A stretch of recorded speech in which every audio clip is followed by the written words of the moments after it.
Do lado de lá, oh, do lado de lá, nada muda de lugar. Do lado de lá,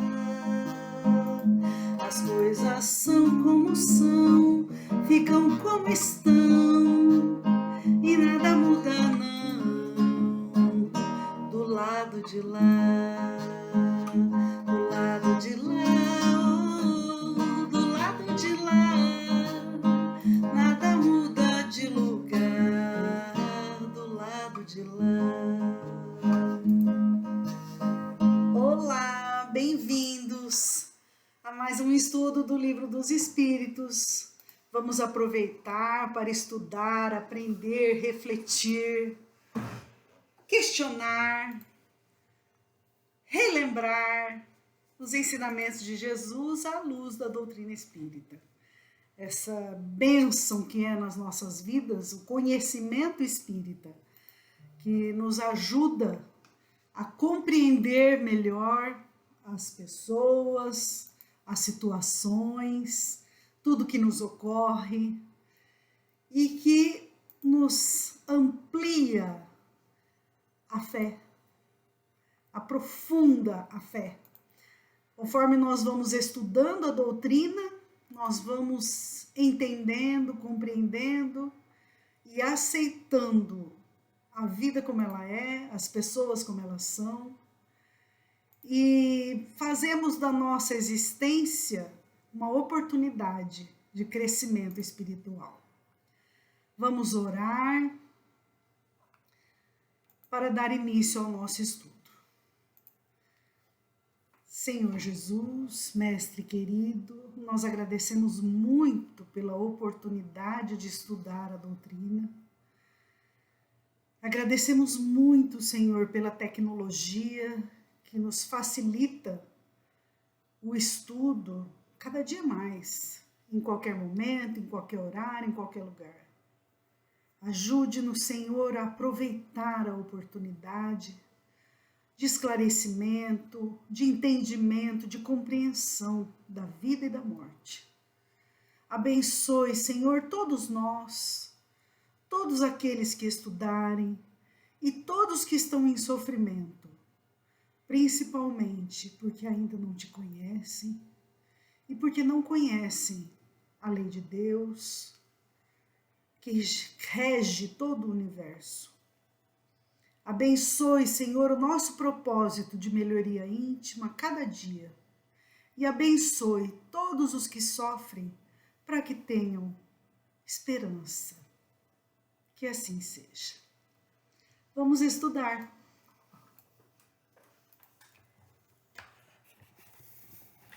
Olá, dando sequência aos nossos estudos, nós vamos ver hoje a segunda parte de O Livro dos Espíritos, que o próprio Livro dos Espíritos denomina o segundo livro, né?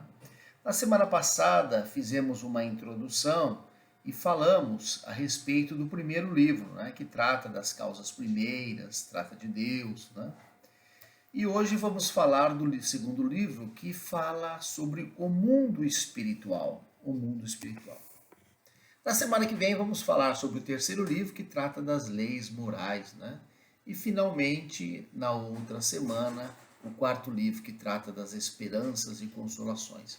E como nós recordamos na semana passada, cada um desses quatro livros de O Livro dos Espíritos foi depois desenvolvido por Allan Kardec, e o livro segundo, o livro que se chama O Mundo Espiritual, ele é desenvolvido no Livro dos Médiuns, né? Então, o Livro dos Espíritos, ele pode ter o estudo completado neste particular com o Livro dos Médiuns, né? Então, as causas primeiras, nós falamos a semana passada, tratam de Deus, da formação da Terra, elas são desenvolvidas depois na Gênese, né? As leis morais no Evangelho, segundo o Espiritismo, e finalmente esperanças e consolações no céu e inferno, né? Este segundo livro é igualmente muito interessante, né? É um livro que todos os espíritas devem conhecer, né? Tem que entender esse segundo livro, porque a nossa vida está diretamente relacionado com a nossa vida, né? Esse segundo livro, essa segunda parte de O Livro dos Espíritos, trata do mundo espiritual, né? O mundo dos espíritos, explica os espíritos, né? Explica o progresso, a reencarnação, a desencarnação, a pluralidade de existências, a intervenção dos espíritos no mundo corpóreo, né? Então é realmente algo que está ligado ao nosso dia a dia.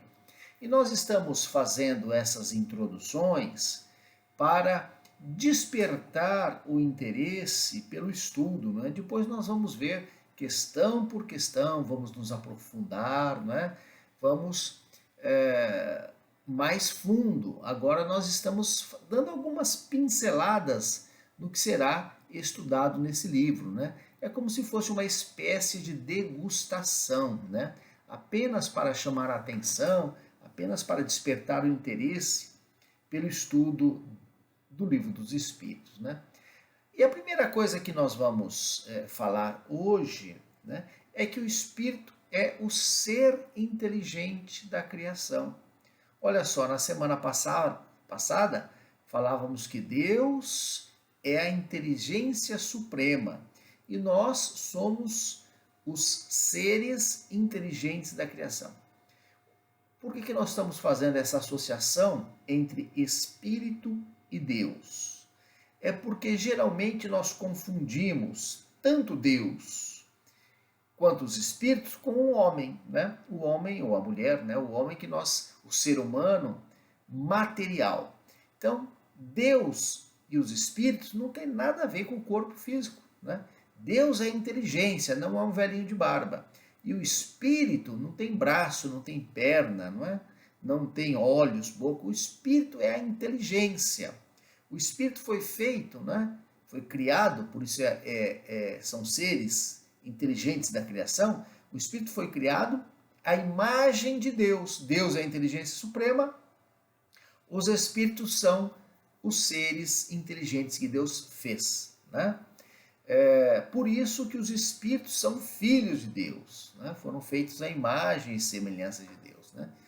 Então, outra coisa importante que todos devem ter sempre em mente, todos devem saber, é que os espíritos são criados por Deus.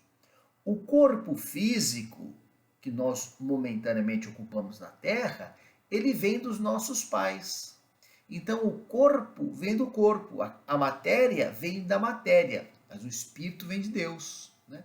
Então, as aparências físicas que um filho ou uma filha tem com os pais são decorrentes, né? São decorrentes do DNA, são biológicas. Então, digamos que o filho se aparente fisicamente com o pai, é porque, né, a matéria vem da matéria, né? Agora, o espírito do filho não vem do espírito dos pais, o espírito vem de Deus, né? O espírito vem de Deus.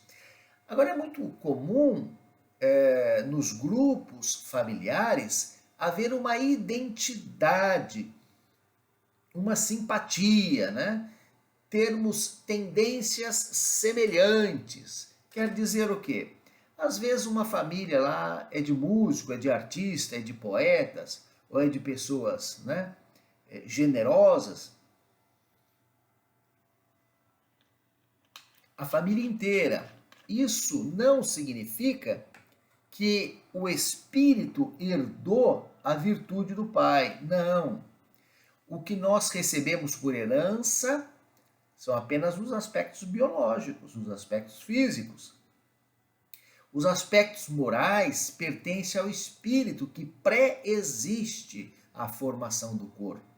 Então, se pai e filho são igualmente generosos, é por afinidade, é porque eles têm o mesmo pensamento e se atraem. Por isso houve aquela reencarnação naquele grupo familiar.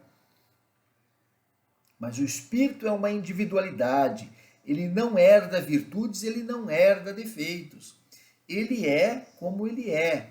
Ele pré-existe. Então, no momento da concepção, o corpo físico, o espermatozoide fecunda o ovo, o óvulo, formando o ovo, e surge um corpo físico. A partir daí reencarna um espírito.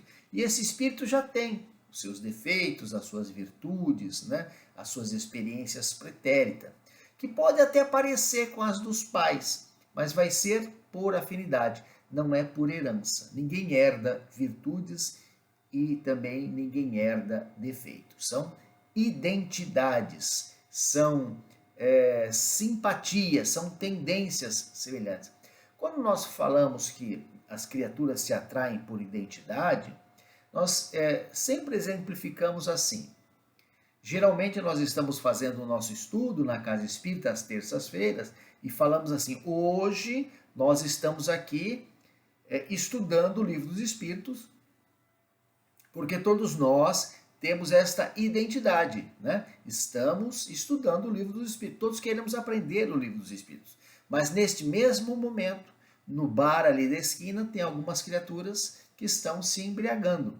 E elas estão lá porque elas têm a mesma ideia, né? As mesmas tendências, os mesmos desejos. Então os agrupamentos se formam pelas simpatias, pela identidade de propósito. Assim, os espíritos se aproximam, né? E formam os núcleos familiares, né?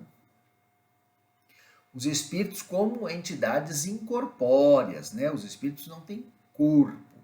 Quer dizer, o corpo físico que o espírito momentaneamente veste durante a reencarnação é dele, né? Mas o espírito em si não é corpóreo, não é físico, né? Não tem esta dimensão material que nós temos aqui. Neste segundo livro, nós vamos ver que os espíritos estão por toda parte, né? Não existe uma região pré-estabelecida para os espíritos, né? Então não existem castelos, né? Casas mal assombradas, né? Matas onde os espíritos habitem. Eles estão em todos os lugares. Podem estar nas casas, podem estar nas matas, mas podem estar aqui conosco, né? Na verdade, esse é o mundo deles.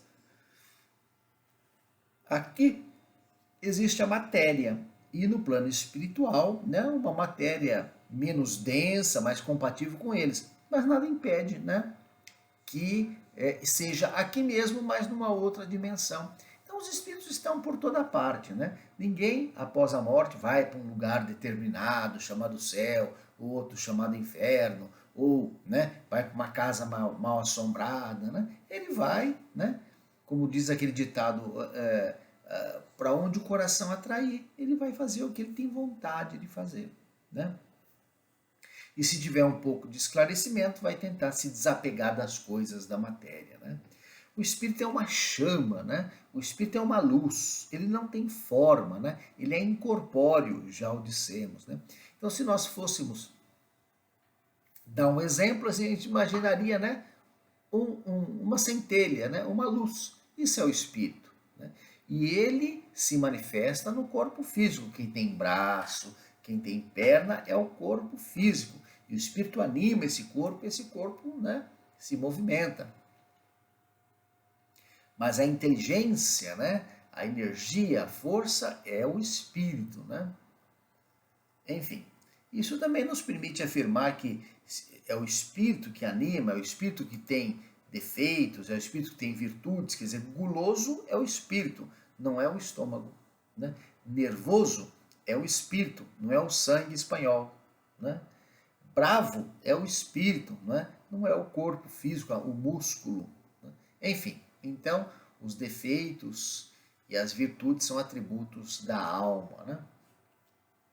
O espírito como ser imaterial, né? Como ser incorpóreo, como energia, como pensamento, como inteligência, ele se locomove pelo simples pensamento. Ele não precisa de perna para andar, não precisa de boca para falar, não precisa de olhos para ver. Imaginemos uma luz irradiando para todos os lados. Essa luz, ela chega a todos os lados, né? Então o espírito, ele tem essa visão, que não é uma visão para frente como nós temos como encarnados, porque nós vemos com os olhos físicos. falamos com a boca, né? O espírito irradia o pensamento, o desejo, a vontade, né? Então o espírito, digamos que ele esteja, né, sentado aqui na cadeira ao meu lado, onde o André estava, né? Vamos lembrar da nossa companheira Neiva, que sempre brincamos nos estudos de terça-feira, está sentado no banquinho aqui ao lado da Neiva, né? Aí o espírito pensa, ele pensa lá no salão de passe alguma coisa, já foi para lá. O pensamento, né? Ele não precisa dar perna para sair andando, o pensamento vai. Nós temos essa sensação, nós somos espíritos, estamos encarnados, mas somos espíritos. Às vezes a gente dá uma cochiladinha depois do almoço, né? Aquela cochiladinha de fração de segundos, né? A gente pensa numa coisa, pensa noutra, pensa num monte de coisa. De repente a gente acorda e fala, nossa, eu dormi uma meia hora, não, foi 30 segundos. O pensamento é muito fugaz, né? Não que eu durma depois do almoço, foi a Andréia que me contou. Depois vocês perguntem para ela que me explica essas coisas, né? Depois do almoço ela dá uma cochilada e diz que o pensamento voa, vai para cá, vai para lá, né? Muito rápido, né? O pensamento realmente é muito... Nós, enquanto encarnados, que somos um pouco mais lerdos, né? Então a gente pensa, eu vou lá no outro cômodo, então eu levanto, saio caminhando e demora um pouquinho para chegar lá, porque o espírito está levando, animando o corpo para ir e o corpo está se deslocando. Mas se não tivesse o corpo, o espírito desencarnado já estava lá, já tinha se deslocado, né? E exatamente porque é incorpóreo, né? Exatamente porque não tem forma, é uma chama, a matéria não é obstáculo para os espíritos. Né? A matéria física é de outra dimensão. Né?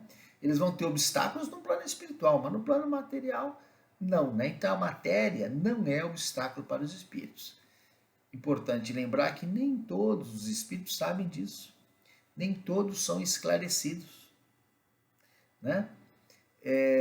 Muitas pessoas não se preocupam, não estudam, então ela desencarna e a matéria continua sendo obstáculo para ela. Não é de fato, mas ela não entende, ela vê uma parede e ela não passa. Né?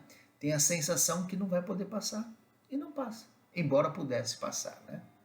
Fosse um espírito esclarecido. Muito bem. O espírito, para contactar o nosso corpo físico, para conseguir movimentar, ele tem um invólucro, né?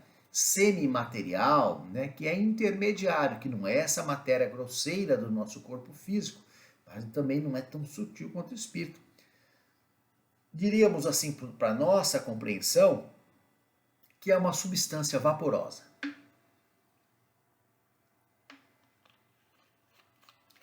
Então o espírito, através do perispírito, ele, né, se manifesta no corpo, e durante os nossos estudos nós vamos nos aprofundar, como eu disse, estamos dando aí umas pinceladas, né? Vamos nos aprofundar no perispírito, que comporta um estudo dos seus atributos, das suas faculdades, né?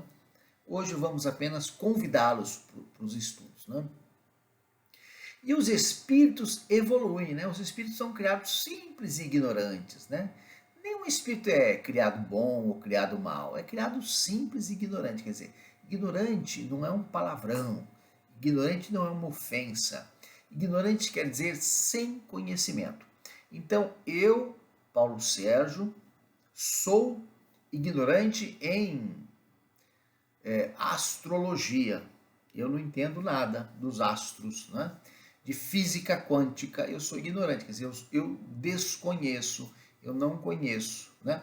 Eu sou ignorante na língua russa, na língua alemã, eu não falo a língua russa, a língua árabe, então eu desconheço. É assim, o espírito é criado por Deus, uma criatura inteligente, mas sem experiências, sem saber, sem conhecer. E o espírito vai, por seus próprios méritos, progredindo, né? Adquirindo conhecimento, experiência, responsabilidades, né? Então, se ele fizer a coisa certa, ele tem o mérito do acerto. Se ele fizer a coisa errada, ele tem o demérito, porque ele tem o livre-arbítrio, né? Ele segue o seu caminho, né? Segue o seu caminho. Pode ser um caminho do bem ou se afastar do caminho do bem, né? Porque ele é uma criatura livre, livre. Então vamos imaginar, por exemplo, nos tempos atuais de pandemia, né? A pessoa deve, né, higienizar as mãos, usar máscara e evitar aglomerações e tomar vacina. Aí a criatura faz tudo isso ou não faz, né? É como a gente vê às vezes pela televisão, a pessoa vai em festa sem máscara, né? Não guarda a distância social e ela fica doente. Ah, é Deus que castiga? Não, não é Deus que castiga. É Deus que é ruim? Não é Deus que é ruim. É a pessoa, né, que se permitiu um tipo de conduta e se expôs, né, a uma contaminação. A André está mandando eu dizer aqui da lei de causa e efeito, da lei da ação e reação. Nós estamos falando aqui que o espírito tem livre-arbítrio, né? O senhor do seu destino, tem o mérito do acerto e o demérito do erro. Né? E os espíritos se influenciam uns aos outros. Falar um negocinho. Né? Os espíritos se influenciam. Colher aquilo que planta. Quem planta abobrinha, colhe abobrinha. E não outro tipo de legume. Então a gente vai colher exatamente na mesma medida do que a gente plantar. Então os espíritos foram feitos, criados por Deus, simples e ignorantes, sem conhecimento, né? E aí com as experiências, os acertos vão evoluindo. E o espírito não retrograda. O espírito não retrocede, não anda para trás. Quer dizer o quê? Que se aprender alguma coisa, aprendeu. Não esquece mais. Eu sempre dou o seguinte exemplo. Eu digo assim, uma pessoa vai até a 5ª série do ginásio, né? Isso, 5ª série do ginásio, revela a minha idade, né? Então vamos dizer de outra forma. Ele vai até o 5º ano do ensino fundamental. Ficou melhor assim, né? Vai até o 5º ano do ensino fundamental.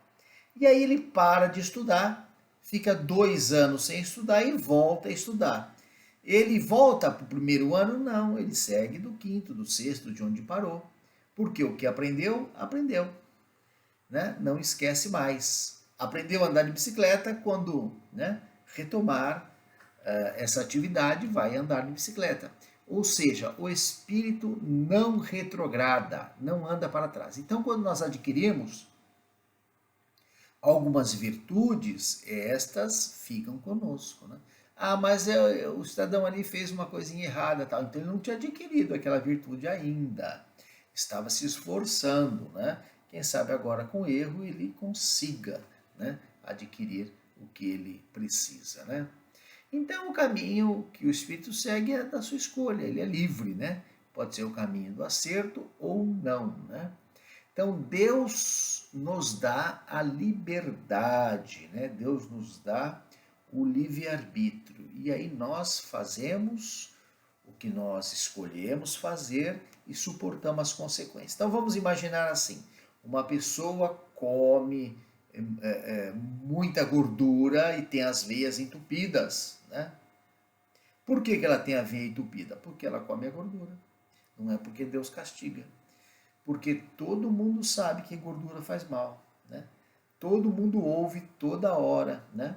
Ou a pessoa tem problemas com diabetes e come açúcar, ou, né, a pessoa que precisa fazer uma atividade física não faz, fica vendo televisão, deitado na poltrona da preguiça. Né? Então a pessoa vai sofrer as consequências do que fizer ou do que, né, não fizer. É a liberdade de cada um, o mérito de cada um. Então a pessoa, né, no saudoso tempo sem pandemia, a pessoa ia no centro, né? Às vezes depois de um dia de trabalho, cansada, né? Ia no centro, às vezes sem janta, fazendo um sacrifício, naturalmente que ela, né, vencia a preguiça, vencia o egoísmo, né, vencia as tendências inferiores e se tornava uma criatura mais forte, uma criatura mais virtuosa, pelo sacrifício. Né, pelo sacrifício que ela fazia, pelo esforço em se melhorar. Né. Outra coisa que nós vamos ver nesse capítulo, que é muito interessante, é que os espíritos se influenciam uns aos outros, né? E quando falamos em espíritos, pode ser no plano espiritual, pode ser aqui na Terra como encarnado, nós influenciamos do mesmo jeito, né? Então, cada um vai, né, copiar, vai se espelhar em quem ele quiser, né? Tem muita gente que fica se espelhando em artista de televisão, em celebridade, né? Em pessoas que participam em reality shows, né? Outros se espelham em criaturas virtuosas, né? Como Divaldo Pereira Franco, Chico Xavier, Madre Teresa, né? E eu poderia até dizer hoje o Padre Francisco, que é uma pessoa muito virtuosa, né? Muito boa. Enfim, então a gente se espelha em quem quiser. Eu, quando falo dessa influência que os homens, os espíritos, exercem uns sobre os outros, eu lembro de um fato histórico, né, que é interessante. Quando Napoleão invadiu Portugal, né, e Dom João VI veio para o Brasil, fugindo, em 1808, com a corte, veio gente demais nos navios, gente que não cabia, né? Então aquela aglomeração, né? Ainda bem que não tinha a Covid naquela época, né? Mas deu excesso de piolho nos navios, não tinha condição de higiene, né? Não tinha banheiro como os navios modernos hoje. E aí fizeram o quê? Cortaram o cabelo das portuguesas que desembarcaram aqui no Brasil com lenços na cabeça, né? Muito elegantes, lenços europeus, lenços coloridos, lenços bonitos, né? E as brasileiras então passaram a usar lenço, achando que na Europa se usava lenço. Na verdade, estava escondendo as carecas, né? Resultado dos piolhos. Então nós nos influenciamos, a gente não sabe por quê, né? Que alguém está fazendo alguma coisa, mas a gente acha bonito e copia. Infelizmente, né? Às vezes, apesar de criaturas inteligentes, nós não usamos a inteligência, né? Mas eu me lembro quando eu era criança, a minha mãe usava lenço e eu achava muito bonito, né? Não que não seja bonito, né? Eu estou dizendo que copiar os outros por copiar nem sempre é o melhor, né? E como somos espíritos, criados simples e ignorantes, sem conhecimento, e vamos desenvolvendo as nossas tendências, elas podem ser boas ou podem ser más. Portanto, as criaturas boas ou as criaturas más que existem no plano espiritual são espíritos como nós, né? Que fizeram algo ou num sentido ou no outro. Não existe anjo, não existe demônio, existe um espírito que está longe de Deus, que se afastou, né, do caminho do progresso moral, né? É um espírito que ainda não despertou, né, para os sentimentos nobres, para o amor, para as virtudes, né? Mas não que ele tenha sido criado ruim, né, mal. Deus não cria ninguém, né, para o mal. As criaturas, né, é que se convertem em criaturas más, né? Enfim, mas depois da morte as criaturas são quem elas são. Então, quando alguém desencarna, esse alguém no plano espiritual é ele mesmo, né? E quando ele reencarna, volta para a Terra, ele é ele mesmo. Então, se ele era uma criatura virtuosa, uma criatura com alguns defeitos, ele vai voltar virtuoso ou com alguns defeitos. Ninguém vira santo porque morreu, né?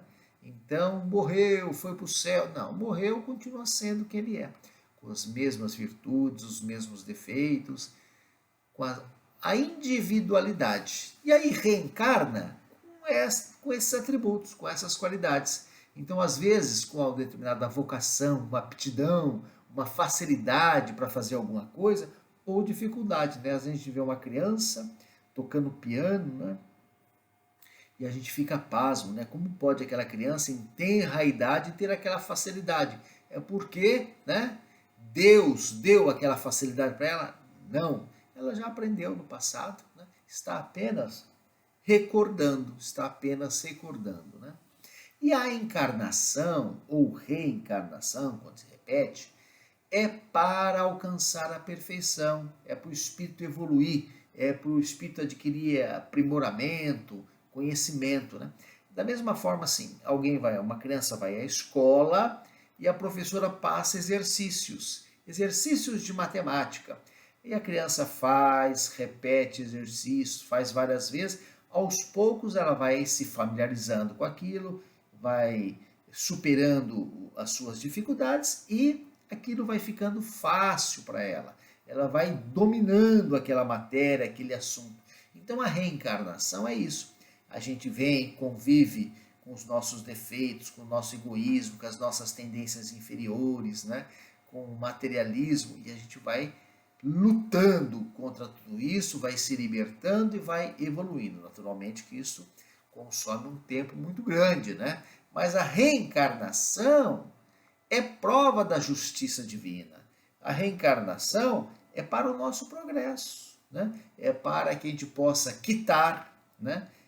Quitar os compromissos do passado, muito melhor do que arder no fogo do inferno eternamente, melhor quitar os compromissos do passado através de uma reencarnação, né? Através de uma evolução, através de novas experiências, e assim nós vamos evoluindo, né?